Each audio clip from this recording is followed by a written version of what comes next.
একজন ডক্টর তার স্ত্রীকে নিয়ে শহরের থেকে দূরে নির্জন এক ভিলাতে থাকতো।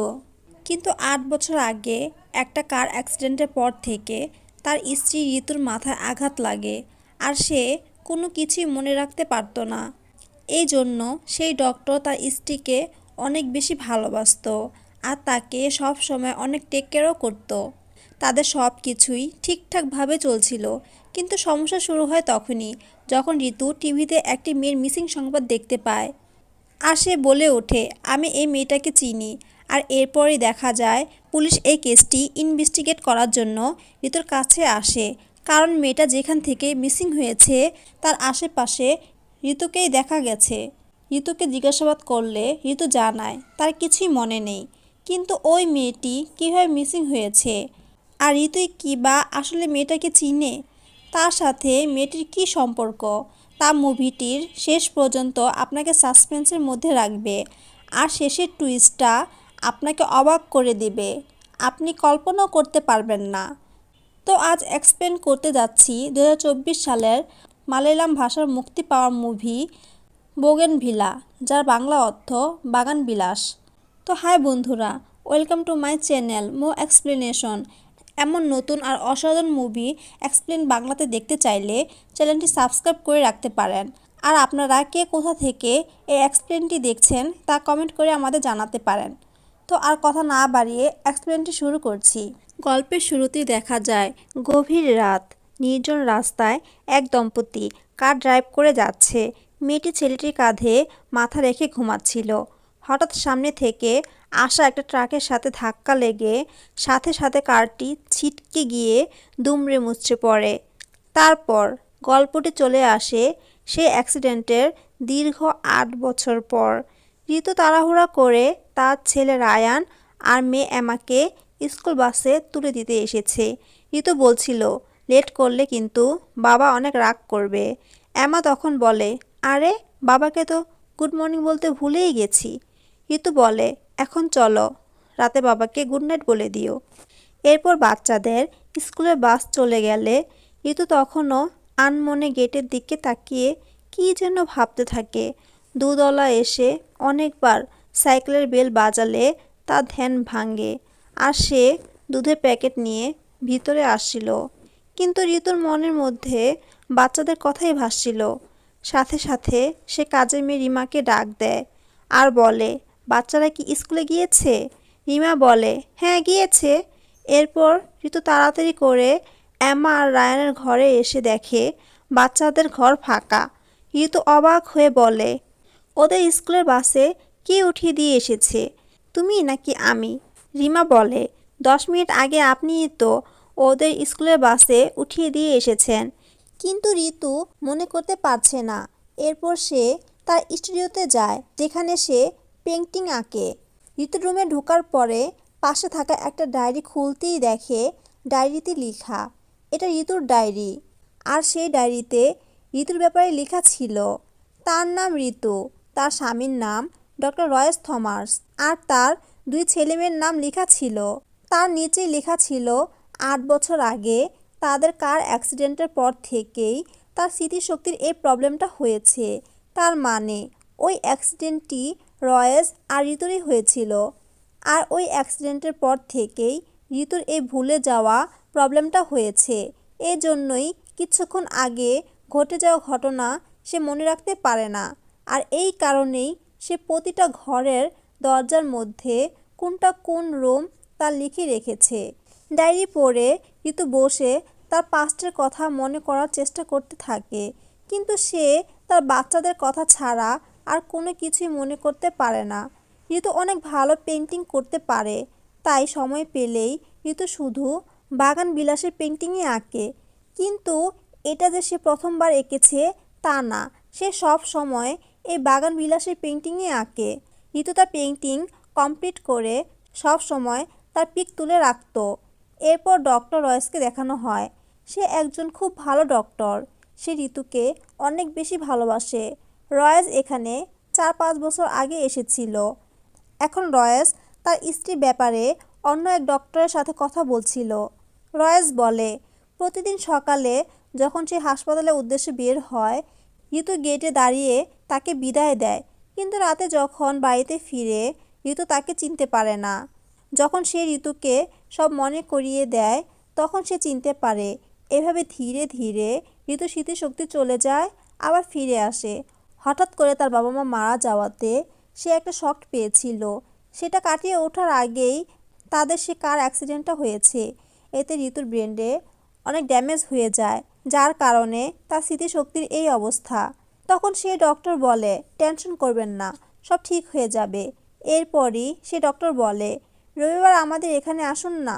কিন্তু রয়েস বলে, আসলে রবিবার আমি আমাদের ফার্ম হাউসে যাই, সেখান থেকে টাটকা সবজি আর ফল নিয়ে আসি। তখন ডক্টর বলে, ফার্ম হাউসে আপনার সাথে ঋতু ম্যাডামকেও নিয়ে যান। তখন রয়েস বলে, না, আমি বের হতে হতেই কাজের মহিলা চলে আসে, আর ঋতু তার সাথে থাকতে বেশি খুশি থাকে। আর সেই ফার্ম হাউসটাই তো একমাত্র জায়গা যেখানে সে একটু শান্তি পায়। তখন দেখা যায় এক বাচ্চা ইঞ্জেকশন দিতে চাচ্ছিল না। খেলার ছলে রয়েস তাকে ইঞ্জেকশন দিয়ে দেয়।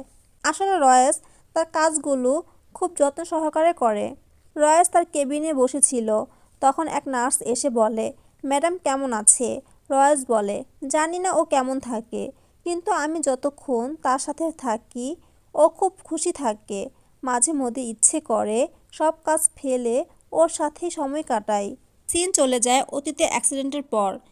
ডক্টর রয়েসকে বলছে, ঋতুর আগে থেকেই অ্যাম্বিশিয়াস ছিল, এখন তো মনে হচ্ছে এটা কখনো ভালো হবে না। তাই আপনাকে সারা জীবন ঋতুকে দেখে রাখতে হবে। মূলত সেজন্য রয়েস ঋতুকে এতটা টেক কেয়ার করে। দৃশ্য বর্তমানে আসে, দেখা যায় রিমা ঋতুর একটা পেন্টিং প্যাকেট করছে। তারা এটা বিক্রি করতে যাবে, তো রিমার স্বামী বীর্য আসলে তারা তিনজন পাশের একটা আর্ট গ্যালারিতে যায় আর সেখানে ঋতুর পেন্টিংটা বিক্রি করে, আর এর জন্য তাকে 3,000 টাকা দেয়। কিন্তু রিমা ঋতুকে বলতে থাকে, ম্যাডাম আপনার আর্টগুলো এত কম দামে কেন দিয়ে দেন? আপনার আর্টের অনেক ডিমান্ড রয়েছে। তখন ঋতু বলে, আমার জানার খুব ইচ্ছে প্রত্যেকবার আমার আর্টগুলোকে কে কিনে নিয়ে যায়। আর এরপরই আমরা দেখতে পাই ঋতুর সেই পেন্টিংটা আসলে রয়েস কিনেছিল, আর সে পেন্টিংটা বাড়িতে না নিয়ে তার ফার্ম হাউসে নিয়ে আসে আর দেয়ালে টাঙিয়ে রাখে। ঋতু যতগুলো বাগান বিলাসে পেন্টিং এঁকেছে সবই এখানে আছে। তারপর রয়েস সেখানে ড্রিঙ্কস করে, বই পড়ে আর কিছু সময় থাকে। তারপর ফল আর সবজি নিয়ে সেখান থেকে চলে আসে। এদিকে ঋতু রিমাকে ধরে চিৎকার করে কান্না করছিল। তখন রয়েস আসলে রিমা বলে, অনেকক্ষণ ধরে কাঁদছে। রয়েস এসে ঋতুকে শান্ত করে। ঋতু তখন বলতে থাকে, সে সব সময় বাগান বিলাসী পেন্টিংই করে, এছাড়া আর অন্য কোনো পেন্টিং কেন করতে পারছে না, তাই সে কাঁদছে। তখন রয়েস ঋতুকে শান্ত করে আর তার রুমে নিয়ে যায়, তাকে গোসল করিয়ে দেয়। ঋতু যখন চেঞ্জ করে রুমে আসে তখন রয়েস দেখে সে পুরো ভিজে গেছে। তখন রয়েস বলে, তুমি বাথটবে আবারও পড়ে গিয়েছিলে? তোমাকে কতবার বলেছি বাথটবে পুরোপুরি পানিতে ভরবে না। তারপর রয়েস ঋতু মাথা মুছে দেয় আর ওষুধ খাইয়ে তাকে ঘুম পাড়িয়ে দেয়।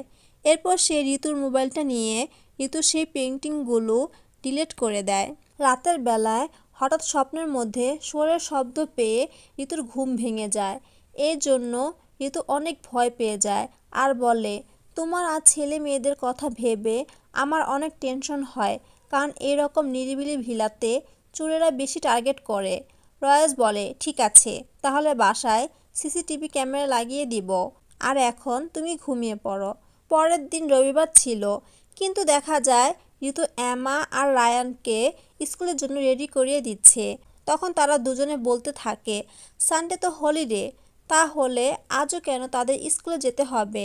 ঋতু বলে, ক্লাস আছে তো যেতেই হবে। তারপর ঋতু বাচ্চাদের স্কুলে পাঠিয়ে দেয় আর সে রয়েসের সাথে দেখা করতে গিয়েছিল।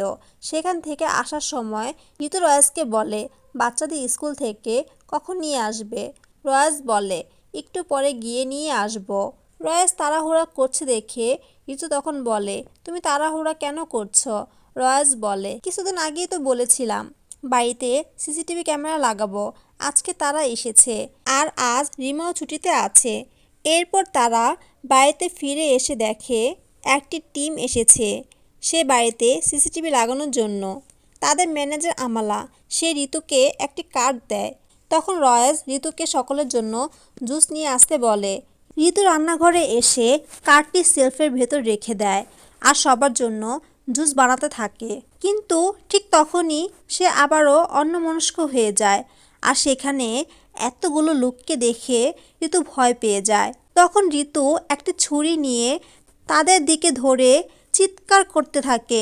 চিৎকার শুনে রয়েস সেখানে চলে আসে আর ঋতুকে শান্ত করার চেষ্টা করতে থাকে।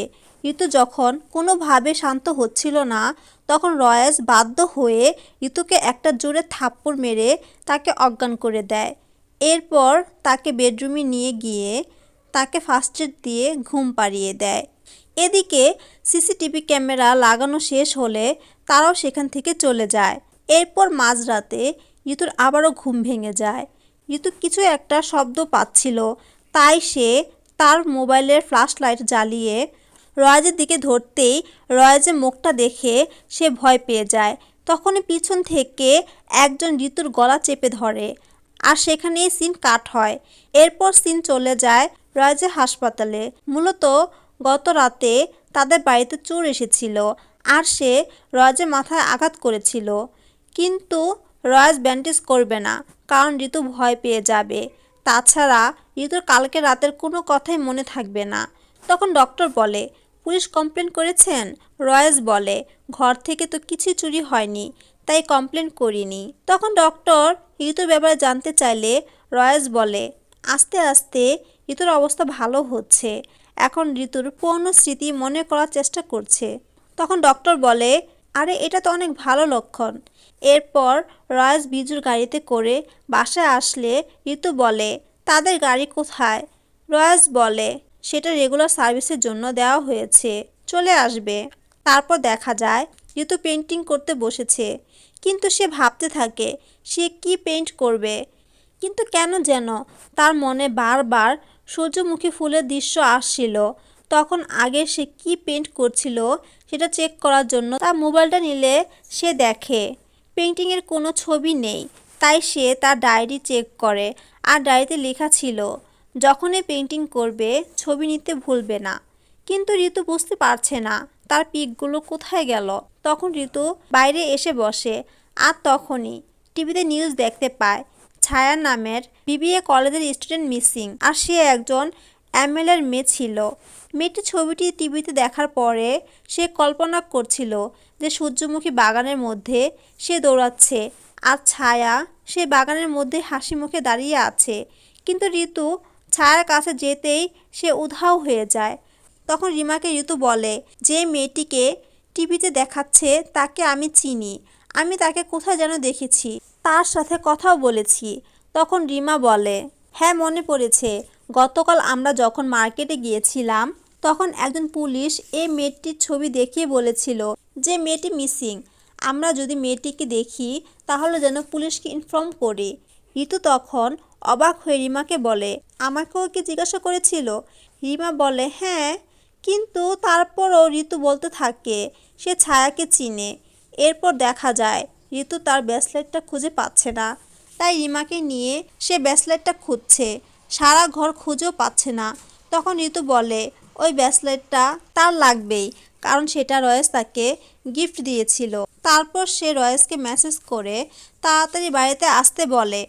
তখন রয়েস আসলে ঋতু বলে, তোমার জন্য সারপ্রাইজ আছে। এরপর ঋতু রয়েসকে তার স্টুডিওতে নিয়ে যায় আর রয়েস দেখে ঋতু এবার আলাদা 3টা পেইন্টিং এঁকেছে, সূর্যমুখী, খরগোশ আর ব্যাটম্যানের। ঋতু বাচ্চাদেরকেও পেন্টিংগুলো দেখায়। খরগোশ আর ব্যাটম্যানের পেন্টিংটা সে নিজে বাচ্চাদের রুমে লাগাবে, তারপর বাচ্চাদের স্কুলে পাঠিয়ে দেয়। তার কিছুক্ষণ পর সেখানে পুলিশ জিপ নিয়ে আসে আর তারা কলিং বেল বাজায়। রয়েস দরজা খুলে দিলে সেখানে সুরেশ রাজন আর ডেভিড কশি আসে, কারণ ছায়া একজন পলিটিক্যাল লিডারের মেয়ে ছিল, তার মিসিং হওয়াটা একটি বড় কেস আর পুলিশ সেই কারণে তাদেরকে জিজ্ঞাসাবাদ করার জন্য এসেছে আর তাদের কাছে প্রমাণও ছিল। তখন ঋতু আসলে ডেভিড ঋতুর ছবি দেখিয়ে বলে, এটা তো আপনি। তখন ঋতু বলে, হ্যাঁ, কিন্তু এটা কোথায়? ডেভিড অবাক হয়ে যায় আর বলে, সেটা তো আপনি ভালো জানেন, আপনি মারিয়ান কলেজের কোনো স্টুডেন্টকে চিনেন? ঋতু বলে, না। ডেভিড বলে, তাহলে কেন আপনি সেখানে দাঁড়িয়েছিলেন, তাও আবার মারিয়ান কলেজের হোস্টেলের সামনে? ঋতু বলে, আমি দাঁড়িয়েছিলাম? আমি তো কিছু মনে করতে পারছি না। এরপর ডেভিড ছায়া ছবি দেখিয়ে বলে, আপনি তাকে চিনেন? ঋতু বলে, আমি মনে হয় মেয়েটিকে কোথাও যেন দেখেছি। তখন ডেভিড বলে, মেয়েটি কয়েকদিন ধরে মিসিং, ভালো করে মনে করার চেষ্টা করেন। সে রেগে বললে ঋতু ঘাবড়ে যায়। তখন রয়েস ডেভিডের সাথে আলাদাভাবে কথা বলতে চায়। তখন ডেভিড সুরেজকে বলে সে বাড়ির সিসিটিভি ফুটেজ কপি করতে। অন্যদিকে ডেভিড বাইরে আসলে রয়েস বলে, গত 8 বছর ধরে ঋতু মনোরোগ বিশেষজ্ঞ ডক্টর মানু ফিলিপের পেশেন্ট।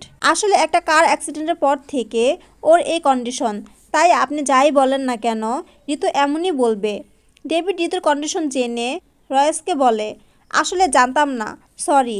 এমএলএর মেয়ে মিসিং হয়ে গেছে, তাই তাকে খোঁজার জন্য আমাদের উপর প্রেশারটা একটু বেশি। তারপর ডেভিড রয়েসকে বলে, আগামীকাল আপনার স্ত্রীকে নিয়ে পুলিশ ক্লাবে আসবেন, আর আসার সময় সাথে করে আপনার স্ত্রীর মেডিকেল রিপোর্টগুলো নিয়ে আসবেন। তারপর দেখা যায় ঋতুকে নিয়ে রয়েস পুলিশ ক্লাবে আসে।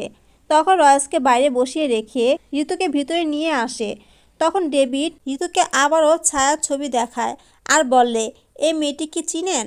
ঋতু তখন বলে, আমার এতটুকু মনে আছে যে ছায়া হোস্টেলের থেকে বের হয়ে রাস্তার দিকে যাচ্ছিল। ঋতু আরও বলে, আমি তাকে একজন মহিলার সাথে কথা বলতে দেখেছিলাম। ডেভিড বলে, সে মহিলা কে? ঋতু অনেক চিন্তা করে বলে, ওই মেয়েটির সাথে রিমা কথা বলছিল। ডেভিড জানতে চায়, রিমা কে? ঋতু বলে, রিমা অনেক দিন ধরে আমার বাড়িতে কাজ করে। তারপর ঋতু বাইরে আসলে রয়েস বলে, তুমি রিমার নামটা কেন বললে? সে তোমার খেয়াল রাখে, আর তুমি তার নামে রিপোর্ট করে দিলে। আমি তোমাকে কতবার বলেছি শিওর না হয়ে কোনো কিছু বলবে না। এরপর দেখা যায় রিমা আর বিজুকে পুলিশ ক্লাবে নিয়ে আসা হয়। তারপর রিমাকে জিজ্ঞাসাবাদ করলে রিমা বলে, সেদিন আমার হাজব্যান্ডের সাথে গ্রামের তার আত্মীয়র বিয়ে বাড়িতে গিয়েছিলাম, আর তার আগের দিনে আমরা ত্রিশূলের জন্য রওনা হয়ে গেছিলাম। আমার কথা বিশ্বাস না হলে আমার হাজব্যান্ডকে জিজ্ঞাসা করতে পারেন। এরপর বিজয়কে জিজ্ঞাসা করলে বিজয় সেম একই কথা বলে যে তারা তার আত্মীয়ের বিয়ে উপলক্ষে একদিন আগে সেখানে চলে গেছিল। এরপর তাদের জবানবন্দি নিয়ে ডেভিড তাদেরকে ছেড়ে দেয়। তখন রয়েসকে ডাকলে রয়েস ডেভিডকে বলতে থাকে, আসলে অ্যাক্সিডেন্টের পর থেকেই ঋতুর জীবনটা তছনছ হয়ে গেছে, আর রিমাকে 4 বছর আগে রাখা হয়েছিল ঋতুকে দেখাশোনার জন্য। ঋতু আসলে যাদেরকে সচরাচর দেখে তাদেরকে সে মনে রাখতে পারে, আর যাদেরকে খুব বেশি একটা দেখে না তাদের সে ভুলে যায়। আর যখন ঋতু কিছু মনে করতে পারে না, ঋতু তখন নিজের মনের মতো এক একটা উত্তর বানায়। আর রিমার বিষয়টাও এমনই হয়েছে। তখন ডেভিড বলে, সিসিটিভিতে দেখলাম আপনার বাড়িতে চোর এসেছিল, পুলিশ কমপ্লেন করেননি কেন? তখন রয়েস বলে, আসলে বাড়িতে তেমন কিছু চুরি হয়নি, তাই পুলিশ কমপ্লেন করিনি। এরপর ডেভিড বলে, এই মিসিং কেসটিতে আমাদের উপরে পলিটিক্যাল প্রেশার অনেক বেশি, তাই এই কেসটিতে একমাত্র লিড হচ্ছে আপনার স্ত্রী, কারণ সিসিটিভিতে দেখা যাচ্ছে আপনার স্ত্রী ছায়ার পিছু করছিল। কিন্তু আপনার কথা অনুযায়ী ঋতুকে বিশ্বাস করা ঠিক হবে না, কিন্তু আমাদের হাতে আর কোনো অপশন নেই, আর আমার মনে হচ্ছে ঋতু কিছু জানে। তখন রয়েস বলে, আপনারা ঋতুর মেডিকেল কন্ডিশনের ব্যাপারে কিছু জানেন না, তাই এমনটা বলছেন। ডেভিড বলে, ঠিক আছে, এমন কাউকে নিয়ে আসি যে এই মেডিকেল কন্ডিশন সম্পর্কে আমাদের থেকে ভালো জানে, একজন ক্রিমিনোলজিস্ট যে আপনার স্ত্রী সম্পর্কে বুঝবে। তখন রয়েস বলে, কবে ডাকবেন? আজকেই? ডেভিড বলে, না, আগামীকাল। আপনারা সকাল 10টার মধ্যে এখানে চলে আসবেন। তখন ডেভিড আরও বলে, আপনার বাচ্চারা স্কুল থেকে এসে আপনাদের জন্য অপেক্ষা করবে, তাই আপনার স্ত্রীকে আজ ছেড়ে দিচ্ছি। তখন যাওয়ার সময় রয়েস বলে, আসলে স্যার, আমাদের কোনো বাচ্চা নেই, এই সম্পূর্ণ বিষয়টা ঋতু হ্যালুসিনেশন। এ কথা শুনে ডেভিড হতবাক হয়ে যায়। এরপর রাতের বেলা সুরেশ আর ডেভিড ড্রিঙ্কস করছিল। তখন ডেভিড বলে, কেরালার মধ্যে সে সকল ইয়াং মেয়ে আর টুরিস্ট লিস্ট লাগবে যারা এখানে এসে মিসিং হয়েছে। সুরেশ বলে, ঠিক আছে স্যার, কিন্তু একটু সময় লাগবে। তখন ডেভিড সুরেশকে বলে, তুমি মীরা ইয়াসোধাকে চিনো, যে হ্যাপি হেলথ সেন্টার চালায়? সুরেশ বলে, হ্যাঁ, ক্রিমিনাল সাইকোলজিস্ট, সে তাকে চিনে। তখন ডেভিড বলে, মীরা তাকে এক কেসের জন্য সাহায্য করেছিল, আর তাই মীরাকে এখানে আসতে বলো। আর তার পরের দিন মীরা ঋতুকে জিজ্ঞাসাবাদ করার জন্য আসে। তখন মীরা ঋতুর মোবাইল চেক করে। সে দেখে ঋতু যখন যে কাজগুলো করত তা মোবাইলে রেকর্ড করে রাখত। এরপর ডেভিড ঋতুকে বলে যেদিন ছায়া মিসিং হয়েছে তার আগের বা সেদিনের কোনো রেকর্ড সেখানে নেই। ঋতু তখন বলে, আসলে আমি সবসময় মোবাইলে রেকর্ড করি না, গুরুত্বপূর্ণ বিষয়গুলো শুধু রেকর্ড করে রাখি। মীরা বলে, আপনি কি সব সময় ডায়েরি লেখেন?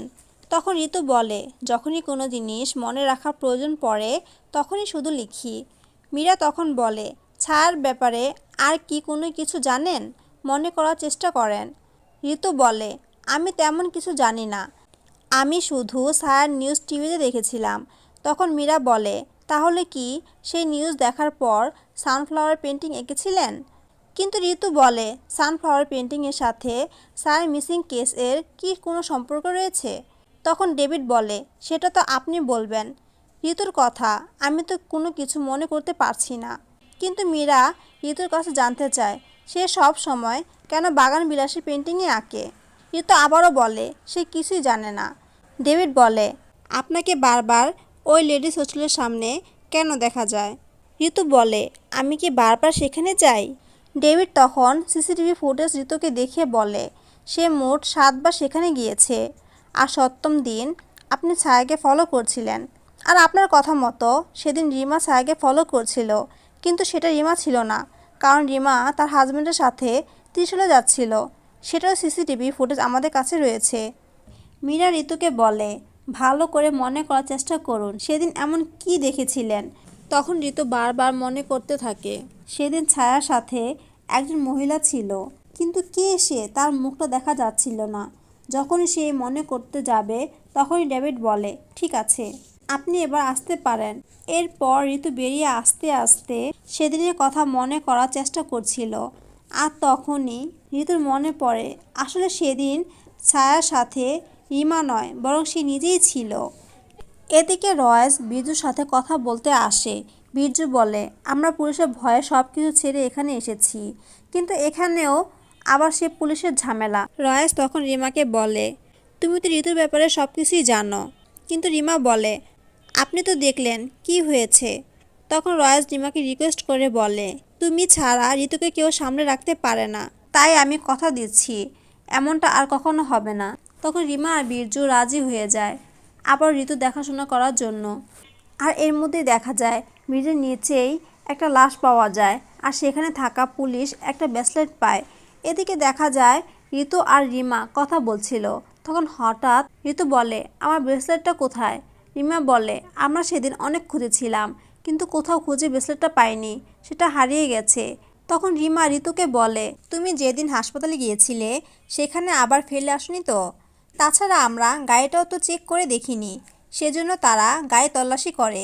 কিন্তু গাড়িতে ব্রেসলেটটা না পেয়ে রিমা তখন ঋতুকে বলে, তোমার কি মনে আছে হসপিটাল থেকে আসার পর স্যার গাড়িটি সার্ভিসিংয়ের জন্য দিয়েছিল, এমনও তো হতে পারে ব্রেসলেটটা সেখানেই পড়েছে। তখন ঋতু রিমাকে বলে, তাহলে বীর্যুকে আসতে বলো। এরপর বীর্যু আসলে বীর্যুকে নিয়ে তারা সার্ভিসিং সেন্টারে যায়, যেখানে তারা সব সময় গাড়ি সার্ভিস করত। কিন্তু সেখানে তারা তথ্য নিয়ে জানতে পারে কয়েকদিনের মধ্যে রয়েস এখানে গাড়ি সার্ভিসিং করতে আসেনি, গত 4 মাস আগে এসেছিল। এটা শোনার পর তারা তিনজনই অবাক হয়ে যায়।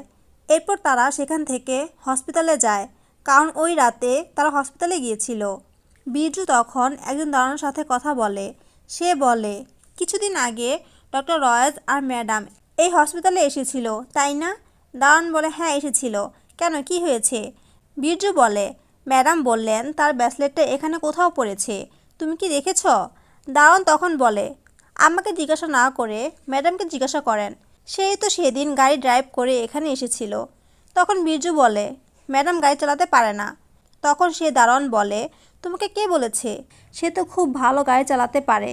তখন বীরজু দারোয়ানের কথা বিশ্বাস করছিল না দেখে দারোয়ান সবাইকে সেই রাতের হসপিটালের সিসিটিভি ফুটেজ দেখায়। সেখানে দেখা যায় সেদিন আহত রয়েসকে নিয়ে ঋতু নিজেই গাড়ি চালিয়ে এখানে এসেছিল। এটা দেখার পরে ঋতু নিজেই অবাক হয়ে যায়। গাড়িতে আসার পরে ঋতু রিমাকে বলে, আমি কি সত্যি গাড়ি চালাতে পারি? রিমা বলে, আমি তো নিজেই বিশ্বাস করতে পারছি না আপনি গাড়ি চালাতে পারেন। বাসায় আসার পর রিমা তার বাড়িতে চলে যায়। তখন রয়েস বাড়িতে আসলে ঋতু বলে, কার সার্ভিসিংয়ের জন্য কোথায় দিয়েছিলে? রয়েস তখন বলে, সব সময় যেখানে করাই সেখানেই করিয়েছি। ঋতু বলে, তুই মিথ্যে বলছো, সেখানে গাড়ি যায়নি। রয়েস বলে, মিথ্যে বলিনি, আসলে পুরো গাড়ির মধ্যে রক্তের দাগ লেগেছিল, সেজন্য লোকাল একটি জায়গা থেকে কার সার্ভিসিং করিয়েছি। তখন ঋতু বলে, আমি কার ড্রাইভ করতে পারি? রয়েস বলে, হ্যাঁ। ঋতু বলে, কিভাবে? তখন রয়েস বলে, আমি তোমাকে শিখিয়েছিলাম। ঋতু তখন বলতে থাকে, আমি ব্রেসলেটটা খোঁজার জন্য হসপিটালে গিয়েছিলাম, আর সেখানে সিসিটিভি ফুটেজে দেখলাম আমি ওই দিন তোমাকে কার ড্রাইভ করে হসপিটালে নিয়ে গিয়েছিলাম। সেদিন রাতে আসলে কি হয়েছিল সেটা আমাকে খুলে বলো। তখন রয়েস বলতে থাকে, সেদিন তাদের বাড়িতে চোর এসেছিল আর তার মাথায় আঘাত করেছিল। তখন তার হঠাৎ জ্ঞান ফিরতেই সে পাশে ঋতুকে অজ্ঞান অবস্থা দেখতে পায়, আর এরপরেই সে চোরকে দেখে। রয়েস টেবিলে ল্যাম্প দিয়ে চোরের মাথায় আঘাত করে, আর চোর সেখান থেকে পালিয়ে যায়। এরপর তারা গাড়ি নিয়ে চোরটিকে ফলো করতে থাকে, কিন্তু কিছু দূর যাওয়ার পর সে ব্রিজ থেকে লাফ দেয়। তখন আমার মাথা ঘোরাচ্ছিল, আমি ড্রাইভ করতে পারছিলাম না। আমি ড্রাইভ করতে পারছিলাম না দেখে তুমি নিজে ড্রাইভ করে হসপিটালে নিয়ে এসেছিলে। আমি ওই রাতের ঘটনা তোমার কাছে লুকাইনি। এর আগেও কয়েকবার তোমাকে এই ঘটনার কথা বলেছি, কিন্তু তুমি প্রতিবারই ভুলে গিয়েছ। ঋতু তখন কাঁদতে কাঁদতে রয়েসকে সরি বলতে থাকে। এরপর ঋতুকে আবারও পুলিশ ক্লাবে আনা হয়। তখন ঋতুর হাতে ওই সেম ব্রেসলেটটি দেখা যায়, যে রকম একটি ব্রেসলাইট ব্রিজের নিচে ওই ডেড বডির সাথে পাওয়া গিয়েছিল। ঋতুকে আবারও জিজ্ঞাসাবাদ করা হয়, কিন্তু দেখা যায় ঋতু আবারও সে একই কথা বলছে। কিন্তু এবার ডেভিড ঋতুর কথা বিশ্বাস করতে পারছে না, কারণ ঋতু এক এক সময় এক এক কথা বলছে। ডেভিড রেগে গিয়ে ঋতুকে বলে, আমার কাছে মনে হচ্ছে আপনি জেনে শুনে আমাদেরকে বিভ্রান্ত করার চেষ্টা করছেন। তাই ডেভিড রেগে ঋতুকে বাইরে পাঠিয়ে দেয় আর রয়েসকে ডেকে আনে। তখন ডেভিড রয়েসকে বলে, ঋতুর আর ছায়ার নিশ্চয়ই কোনো কানেকশন আছে। কিন্তু রয়েস বলে, তাদের কোনো কানেকশনই নেই। হয়তোবা ঋতুর সাথে ছায়া কোনোভাবে সাক্ষাৎ হয়েছিল, বা ওরা কোথাও হয়তোবা ক্যাজুয়ালিভাবে কথাবার্তা বলেছিল। কারণ আমি যখন হাসপাতালে যাই, ও প্রায় সময়ে রিমার সাথে কলেজ রোড দিয়ে দোকানে কেনাকাটা করতে যাতায়াত করত। সেখানে কোনো না কোনোভাবে ওদের সাথে হয়তোবা দেখা হতেই পারে। আবার এমনও হতে পারে এমন কিছুই হয়নি, টিভিতে ছায়া নিউজ দেখার পর সে নিজে নিজে সব কিছু ক্রিয়েট করেছে। তারপরও ডেভিড বলে, সে শিওর ছায়ার সাথে কি হয়েছে ঋতু সেটা জানে। পরের দৃশ্যে দেখা যায় ঋতু আজ একটি বাগান বিলাসের পেন্টিং বানিয়েছে, আর পেন্টিং শেষে সেটা পিক তুলে রাখে। আর তখন রিমা তাকে লন্ড্রিতে দেওয়ার জন্য কাপড় দিতে বলে। তখন ঋতু রুমে এসে বেডশিট উঠাতে যাবে, তখনই সে বেডশিটের নিচ থেকে দুটো চিরকুট পায়। একটিতে লেখা ছিল রয়েস চোরটা পিছু করেছিল, আর অন্য একটিতে লেখা ছিল আমি ছায়াকে চিনি। আর এটা দেখার পরই ঋতু খুব টেনশনে পড়ে যায়, কিন্তু সে ছায়াকে কিভাবে চিনে এটাই সে বুঝতে পারছে না। এরপরই দেখা যায় আবার ডেভিডরা রয়েসের বাড়িতে আসে, আর ঋতুকে ওই ডেড বডির ছবি দেখায় আর বলে তাকে চিনে কিনা। তখন ঋতু বলে, না, উনি কে? ডেভিড বলে, একজন ক্রিমিনাল, কিন্তু মারা গেছে। তখন ডেভিড বলে, শুনলাম আপনার ব্রেসলেট হারিয়ে গেছে, দেখুন তো এটা কি না। কিন্তু ঋতু বলে, ব্রেসলেট তো আমার হাতেই আছে। এর মধ্যে ঋতু বলে, আমার বাচ্চাদের স্কুল থেকে আসার সময় হয়ে গেছে, আর সেখান থেকে চলে যায়। মীরা বলে, এটা কি তার ডেইলি রুটিন? তখন রয়েস বলে, এটা তার নিত্যদিনেরই অভ্যাস। ও নিজের একটা আলাদা দুনিয়া তৈরি করে ফেলেছে, আর ও সব সময় সেটার মধ্যেই থাকে। আমাদের 2বার মিসক্যারেজ হয়েছিল, আর এরপর থেকে এসব হ্যালুসিনেশন তৈরি হয়েছে। তখন ডেভিড জিজ্ঞাসা করে, এই ব্রেসলেটের কাহিনী কি? রয়েস বলে, আসলে সেদিন ভেবেছিলাম আমাদের ঘরে কিছু চুরি হয়নি, কিন্তু পরে দেখলাম ঋতু ব্রেসলেটটা মিসিং। তো ঋতু ব্রেসলেটটা নিয়ে অনেক প্যানিক করছিল, তাই আমি ওই রকম সেম একটা ব্রেসলেট কিনে দিয়েছি। তখন ডেভিড বলে, যেই রাতে চোর এসেছিল ওই রাতে কার নিয়ে কোথায় গিয়েছিলেন? তখন রয়েস বলে, তার আঘাত লেগেছিল, তাই হসপিটালে গিয়েছিল।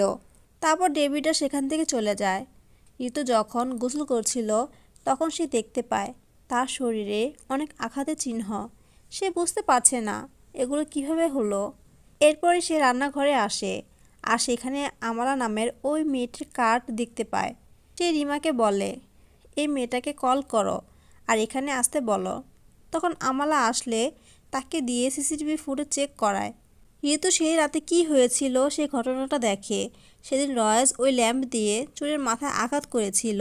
এরপর চোর যখন বাসা থেকে বের হয়ে যাচ্ছিল, রয়েস আর ঋতুও গাড়ি নিয়ে তাকে ফলো করছিল। এরপর দেখা যায় তাদেরকে আবারও পুলিশ ক্লাবে ডাকা হয়। রয়েস বলে ঋতু মেডিকেল কন্ডিশনের ব্যাপারে সব জানেন, তারপরও বারবার কেন ওকে ডিস্টার্ব করছেন। তখন ডেভিড বলে, আমাদের কোনো শখ নেই আপনার স্ত্রীকে ডিস্টার্ব করার। এখানে শুধু একটা মেয়ের মিসিং কেস না, আরও কয়েকটা মেয়ের মিসিং কেস এর সাথে জড়িত।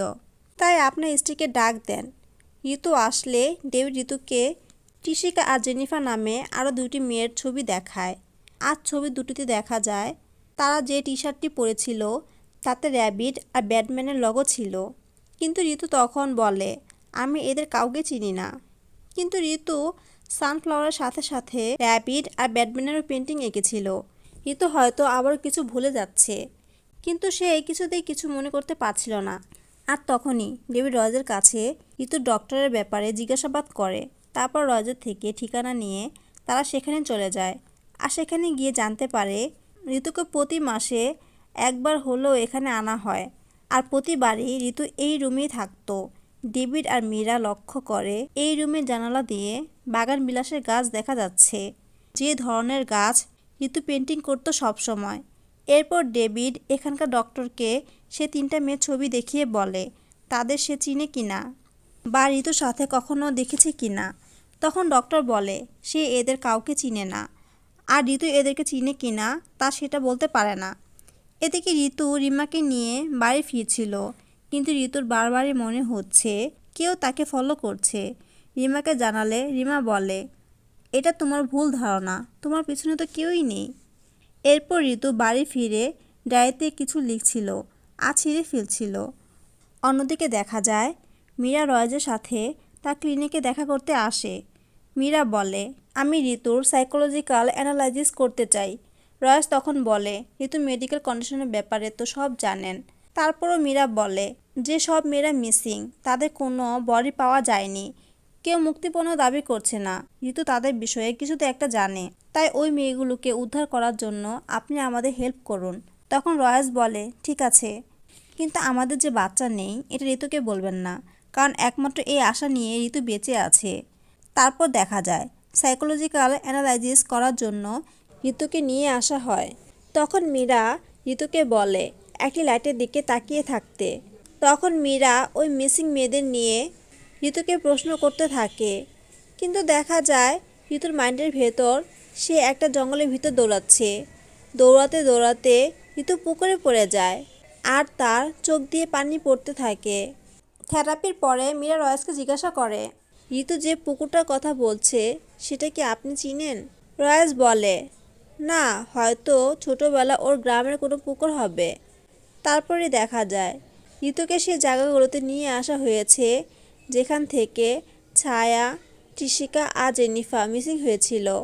কিন্তু সে জায়গাগুলো দেখার পরও ঋতুর কোনো কিছু মনে পড়ে না। এরপরই মীরা ঋতুকে সে আর্ট গ্যালারিতে নিয়ে যায় যেখানে সে পেন্টিংগুলো বিক্রি করত। তখন মীরা ম্যানেজারের কাছে জানতে চায় ঋতু পেন্টিংগুলোকে কে কিনে নিয়ে যায়। তখন সে লোকটা মীরাকে সব কিছু বলে দেয়। আসলে ডক্টর রয়জি তার স্ত্রী পেন্টিংগুলো সব কিনে নিয়ে যায়, আর তাতে তার 100 টাকা করে লাভ থাকে। এ কথা শোনা মাত্র ঋতুকে মীরা জিজ্ঞাসা করে রয়েসকে এখন কোথায় পাওয়া যাবে। ঋতু জানায় তাকে এখন ফার্ম হাউসেই পাওয়া যাবে।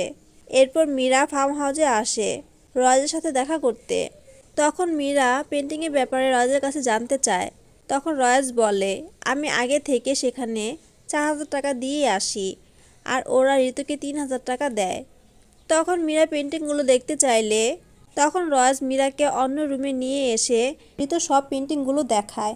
মীরা তখন রয়েজকে বলে, এই ফার্ম হাউসটি কি আপনার নিজস্ব সম্পত্তি? রয়েস বলে, না, এটা আমার দাদা ছিল, সে তার সব কিছু আমার নামে করে দিয়েছে।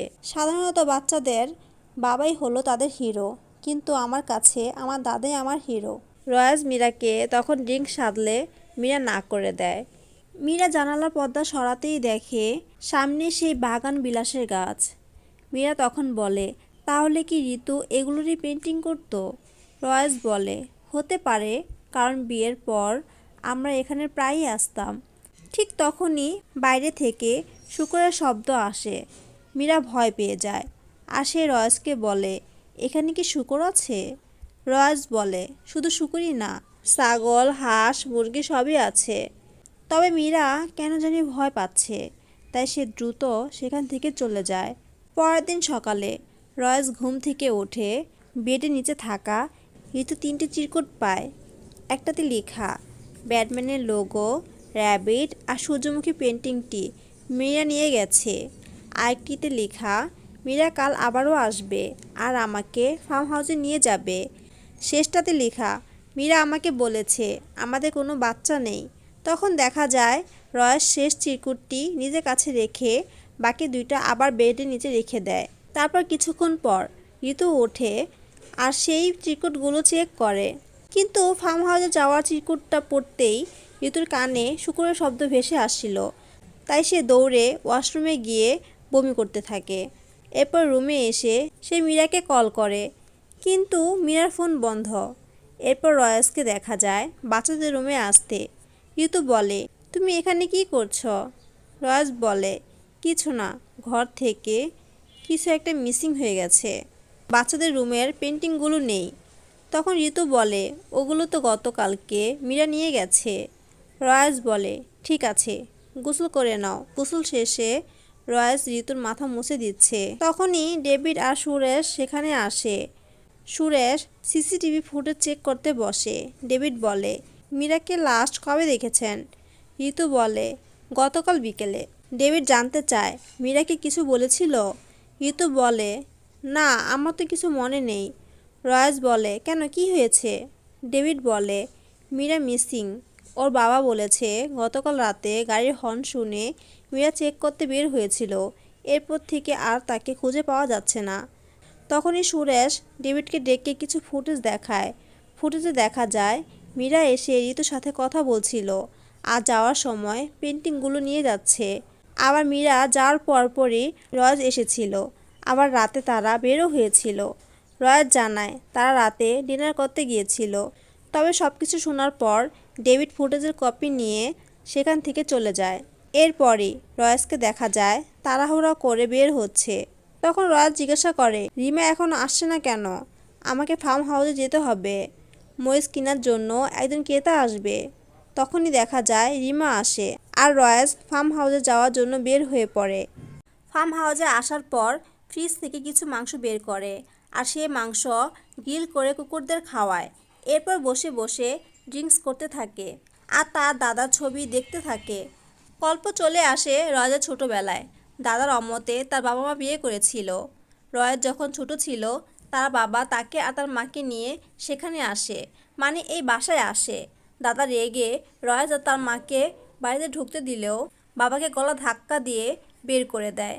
এরপর থেকেই রয়েস আর তার মা এই বাসায় থাকে। এদিকে দেখা যায় রয়েস তার দাদার প্রতি অনেক আগ্রহ ছিল, সে তার সব কিছুই ফলো করত। এরপরই দেখা যায় একদিন রয়েস তার দাদা লাঠি দেখতে যেয়ে তার হাত কেটে ফেলে, কারণ সেটার ভেতরে একটা চাকু ছিল।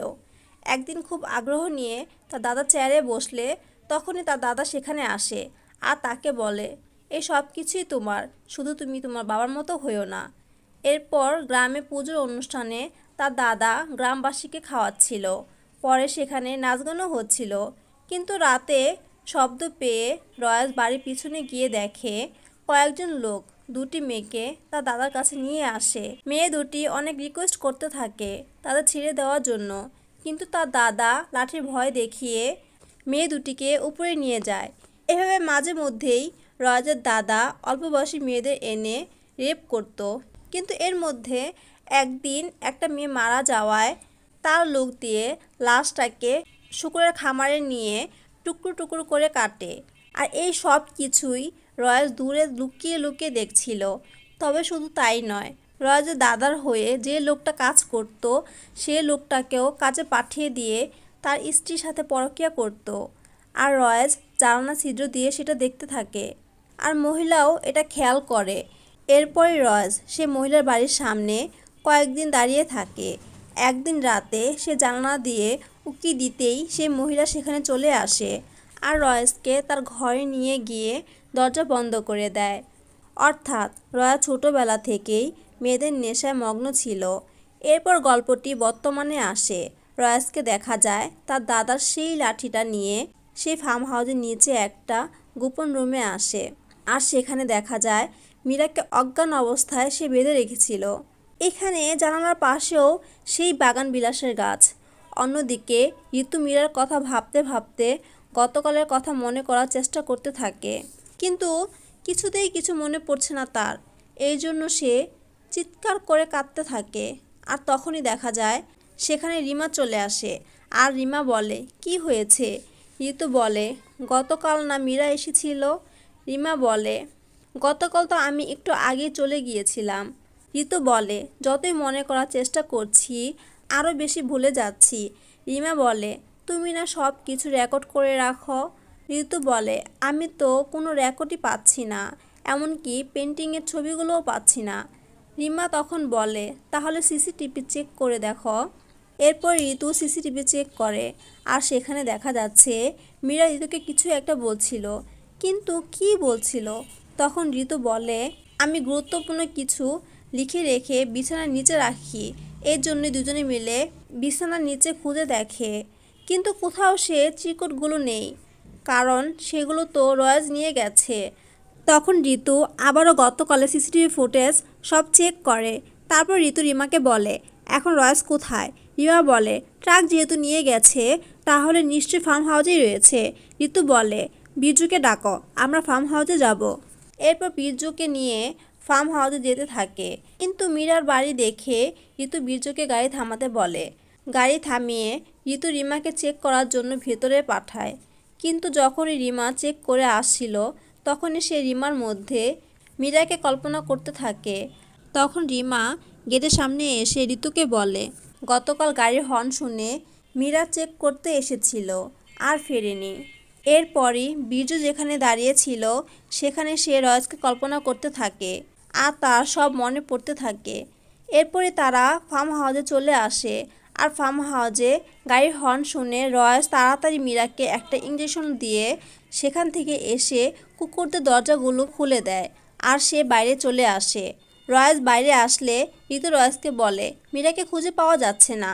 রয়েস বলে, কোথায় যেতে পারে, তোমরা ভেতরে এসে বসো। এরপর তাদের দুজনকে ঘরের ভেতর বসিয়ে রয়েস বাইরে থেকে দরজা লাগিয়ে দেয়। এরপর বীরজুর কাছে গিয়ে তাকে একটার পর একটা ঘুষি মারতে থাকে। রয়েস বীরজুকে মেরে রক্তাক্ত করে ফেলে।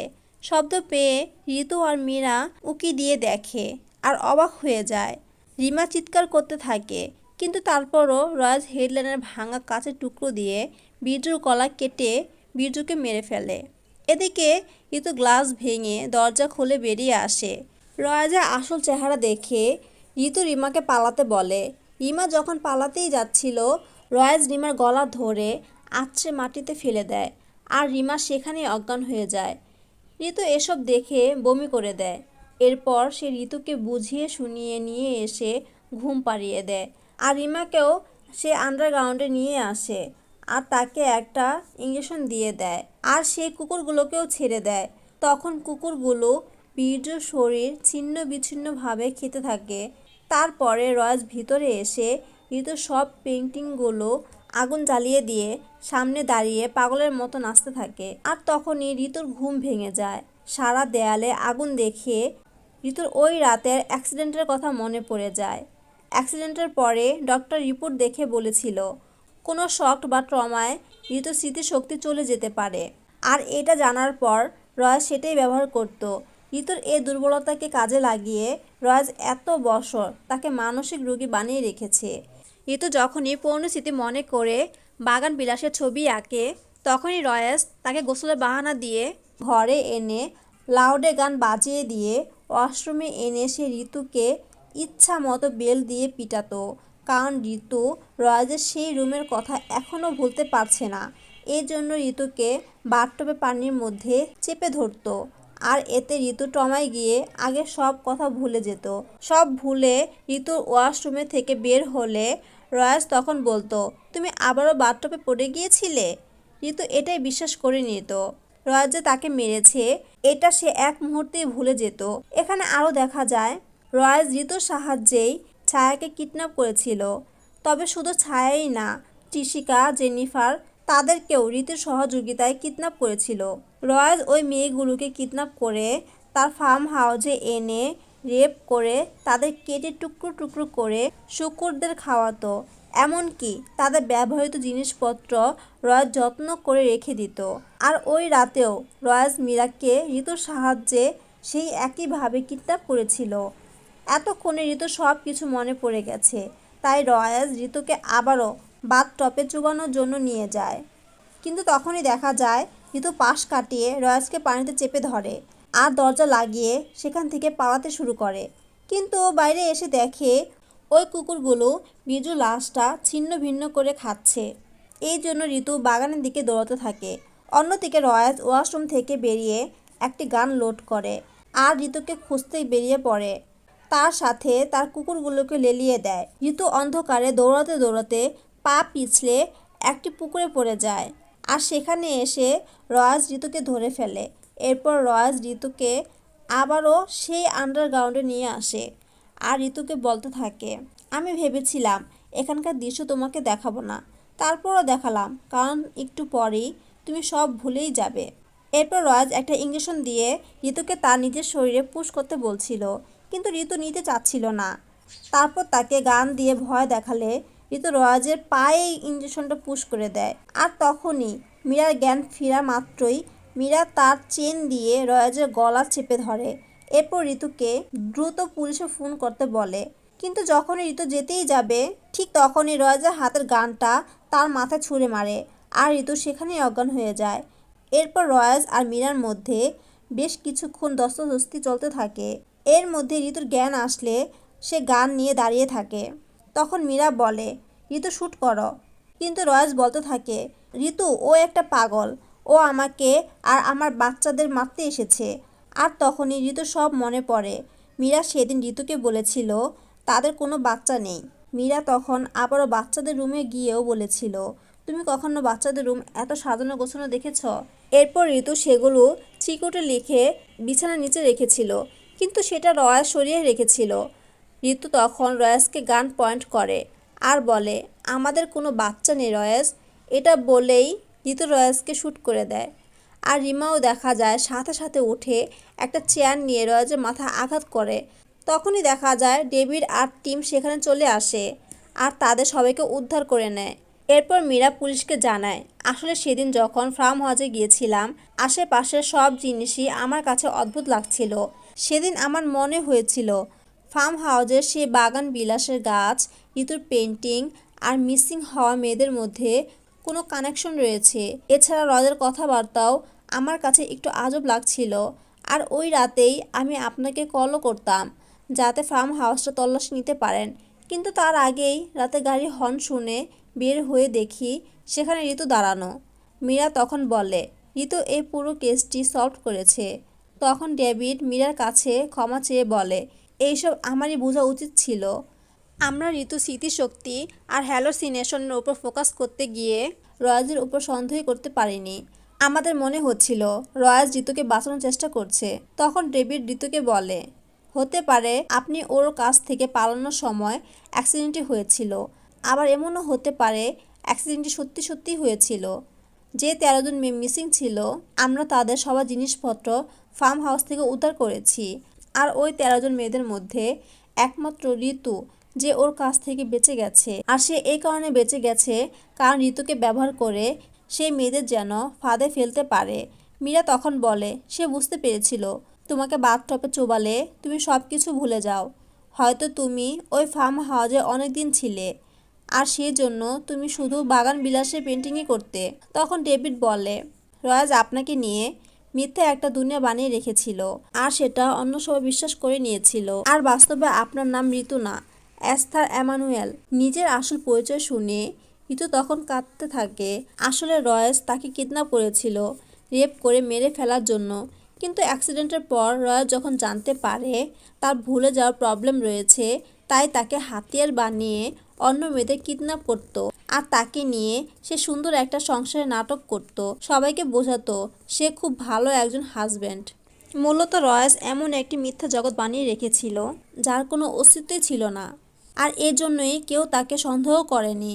এরপরে দেখা যায় ডেভিড সেই কেসটা সলভ করার পর সেখান থেকে চলে আসে। অন্যদিকে কিছুদিন পরে ঋতু রয়েসের সাথে দেখা করতে আসে আর রয়েসকে বলে, আমি প্রার্থনা করি তোমার স্মৃতিশক্তি হারিয়ে যাক। কথা বলে এস্থার এমানুয়েল সেখান থেকে চলে যায়। আর এখানেই মুভিটি শেষ হয়ে যায়। তো এই গল্পটি আপনাদের কাছে কেমন লেগেছে তা কমেন্ট করে জানাবেন। আর যদি গল্পটি ভালো লাগে তাহলে লাইক, শেয়ার ও সাবস্ক্রাইব করে আমাদের পাশে থাকবেন। ধন্যবাদ।